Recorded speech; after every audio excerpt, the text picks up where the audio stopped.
All right, Shalom. First and foremost, I want to give all honor, glory, and praises to Yahweh, Bahashem, Yahweh Shai, Bahashem, Rakar Kadash. Double honors to the apostles and elders of Great Millstone. Peace, blessings, and salutations to the hopefully elect. All right. And came across this video, and once I hit play on the video, it'll pretty much kind of explain itself. I'm probably gonna do a little, in between commentary. I mean, I just really had this thought in my mind just now, because I was planning on doing a lesson on this, because just to kind of roll in the spirit and edify, Lord willing. But I just had a thought on this. YouTube's gonna start deleting videos that are supremacist in nature and things of that nature, things of that sort, and and the famine of the word is definitely coming, But if you really look at the doctrine that we preach, brothers of a Great Millstone, starting with Apostle Tahar on down, we don't preach that this is a black or white thing, that this is now we do say that the children of Israel are the chosen people, which is exactly true according to the scriptures. Now, there will be judgment and payback for the things that the other nations have done unto us. The people who have received the biggest payback is going to be Esau, Edom, so-called white man, who according to the scriptures, especially like the book of Obadiah and other scriptures, will be completely wiped off the face of the earth. Thus saith Yahweh Bashem Yahweh Shai, after 1,000 years of captivity. And the other nations will also go into captivity. But after that 1,000 years of captivity, those nations, those other heathen nations, those other Gentile nations, will be made tributary. They will be have to come up and come do the high holy days and things of that nature, and and worship Yahweh, the Heavenly Father, and Yahweh Shai, And if they don't, then there will be punishment. But for the most part, if they do, if they do keep the commandments and things of that nature, they will dwell in peace, after that captivity. So, but the point I want to get into, Salaki, I'm rambling on. The point I want to get into is this video, man. This lady here, in Brazil, she had 3 albino children, and it kind of depicts how, first and foremost, how the Israelites are going to look like all nations, man. The Israelites are going to look like all nations, and we always push this. And one of those nations that they're going to look like is so-called white people, man. The Edomites, Jake, the descendants of Jacob. Some of them will look like Edomites. So I'm gonna just go ahead and play this video. It says it's muted. Turn it down a little bit. Eu achei que Ruth realmente foi trocada na maternidade, que alguém tava me enrolando. So she thought her baby had been switched at the maternity ward. It was so white, and this is just one of her kids, and not white. It was lacking pigment. Meet the Andrade kids, who are used to stairs wherever they go. Unlike their brothers and sisters, it says they are used to Salakia. I didn't mean to skip that. It said they are used to stairs wherever they go. Unlike their brothers and sisters, siblings Ruth, Estefani, and Kwan were born with albinism, and their condition doesn't just affect the way they look. It poses a number of challenges for the family, and a major health warning awaits them. So this just kind of shows you, what we're saying is true about Esau, the so-called white man. One came out red all over like a hairy garment, because we used to give gifts of dyed ram skins, which were dyed red, to one another, and according to the scriptures, and yeah, man, if you can see right here, their blood is showing forth through their skin, red. They lack pigment, and when they get flustered, you can even look at the tips of her ears. When she gets flustered, or her blood begins to flow and boil, so to speak, it shows forth through her skin. You can already tell by her ears, Mum Rosemarie from Esau, Recife, Brazil. Esau Edom was the first so-called white man, which is why his brother Jacob, his skin was not described. Let's just get it.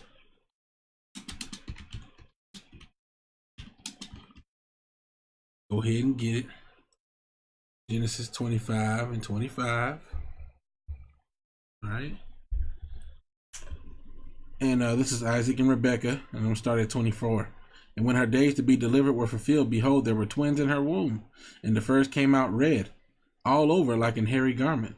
And they called his name Esau. So see, he came out red. And he was red all over like a hairy garment. See that comma there? He came out red. All over his body like a hairy garment. And let's just get that ram and dyed red. I believe it's in the Apocrypha. Oh no, it's in Exodus. Okay,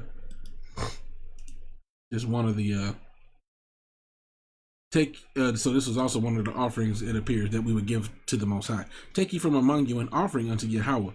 Whosoever is of a willing heart, let him bring it, an offering to Yahweh.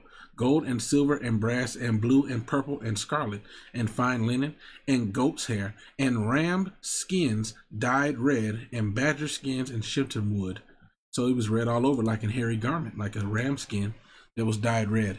Okay. So, and the first came out red all over like a hairy garment, and they called his name Esau. And after that came his brother out, and his hand took hold on Esau's heel, and his name was called Jacob. And Isaac was 80 years old when she bare them. So as you can see, it doesn't talk about Jacob's skin color. Why? Because he came out normal. He came out like everybody else. He had a complexion, unlike his brother Esau. Was shocked when first daughter Ruth was born. Rosemary was even more convinced there'd been a mix-up when second child, João Paulo, was born black. Graças a Deus, depois do terceiro, eu sabia muito bem que realmente eram meus filhos.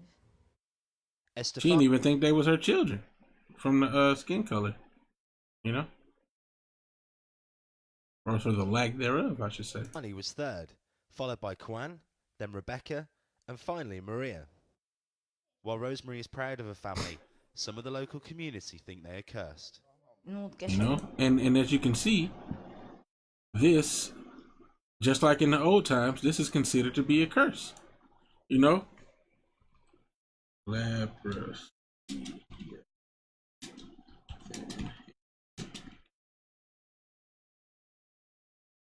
No. Leviticus 13 and 32. Then the priest shall see the plague. It's called a plague. And behold, if it be in sight deeper than the skin, and there be in it a yellow thin hair, then the priest shall pronounce him unclean. It is a dry scald, even a leprosy upon the head or beard. And if the priest look on the plague of the scald, and behold, it be not in sight deeper than the skin, and that there is no black hair in it, then the priest shall shut him up, that he have the plague of the scald 7 days. In the 7th day the priest shall look on the plague, and behold, if the scald spread not, then there be in it no yellow hair, and the scald be not in sight deeper than the skin. So here, he shall be shaven, but the scald shall he not shave, and the priest shall shut him up, that he have the scald 7 days more. All right, let's read verse 35. But if the scald spread much in the skin after his cleansing, then the priest shall look on him, and behold, if the scald be spread in the skin, the priest shall not seek for yellow hair. He is unclean. But if the scald be in his sight at a stay, and there is black hair growing thereupon, the scald is healed, he is clean, and the priest shall pronounce him clean. You know.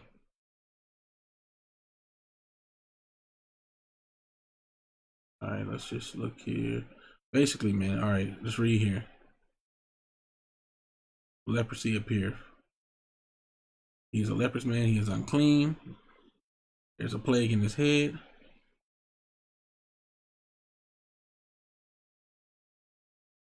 Let's just get another. Let's just get another one.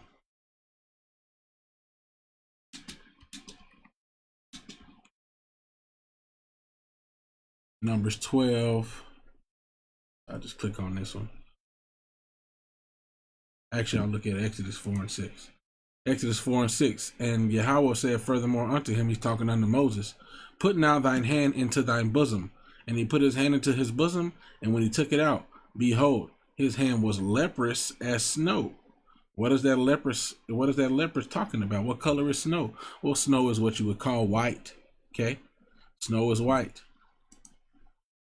Numbers 12 and 14. And Miriam and Aaron spake against Moses because of the Ethiopian woman whom he had married, where he had married an Ethiopian woman. All right, so let's just skip through here. All right, I'm gonna start at verse 9. This is Numbers, Salakia, 12 and verse 9, because they were her and Aaron are speaking against Moses because he had married a heathen woman. Sounds like a lot of you people nowadays who criticize the men of the Lord, who say, who talk about dealing with the heathen women. If the Most High does not condemn you if you just so happen to have a woman who's not of the tribe of Israel. Okay, you're not supposed to necessarily, because there's a possibility they could lead you to worshiping their gods, but it's not a sin unto death. Many of the men of the Lord. I mean, hell, the lineage of Yahushua contains heathen women. The lineage of the patriarchs of Israel contain heathen women. So, not something that is going to stop anything of the Most High's plans. Anyway, Numbers 12 and 9. And the anger of the Lord of Yahweh was kindled against him, and he departed. And the cloud departed from off the tabernacle, and behold, Miriam became leprous, white as snow. So, like in this video, they said that people think that they have a curse, Some of the local community think they are cursed. Yeah, see? Não quer deixar os filhos próximos. Of a family, some of the local community think they are cursed. Some of the local community think they are cursed because something in their spirit is telling them that it's not natural for somebody to have this type of skin complexion. Não quer deixar os filhos próximos a eles. Brincadeira de mau gosto não. Ninguém nunca faz isso com eles. Porque eu tô lá para dizer não vai brincar com ninguém desse jeito não. Aí ele diz, por que tu não deixa eu ficar brincando? Não, vai brincar não. Os outros mal, deixo não. At school, the children face other challenges. Their condition causes poor eyesight, so they struggle to see the board in lessons. The condition causes poor eyesight, so they struggle to see the lessons. This is the genetic deficiency, man. Não, o Chico chama a gente de quatro olhos porque a gente usa óculos, ou então fica debochando, tirando onda. O que a gente mais percebe que eles reclamam são apelidos em relação à cor do cabelo, ou por conta de encolher muitos olhos para. Anyway, like I said, I just came across that, and I just want to go and show, just go into it and just talk about how, Israelite women can produce children that look like, or let me say Israelite men, Israelites, period. Israelite men, through their women, even if the couple is both Israelites, they can produce children that look like so-called white people. You saw the mother and father; they were both Jakes, both Brazilians, so to speak, and they produce those children that look like so-called white people, but they are in fact Israelites because their father is of the tribe of Israel, man, one of the tribes of Israel. But anyway, so basically I guess the point is, this thing is not about skin color. It's about the spirit. It's about the lineage, YouTube want to crack down on this supremacy thing, but the fact of the matter is, it is about the children of Israel. It's all about the children of Israel. It's always going to be about the children of Israel because they are the Most High's chosen people. I mean, it's just plain and simple, man. For no other reason except the Most High chose the children of Israel to be His chosen people. Anyway, I want to give all honor, glory, and praise to Yahweh Bashem Yahushai. Double honors to the apostles and elders of Great Millstone. Peace, blessings, and salutation to the whole for the elect. With that, I'm going to say Shalom.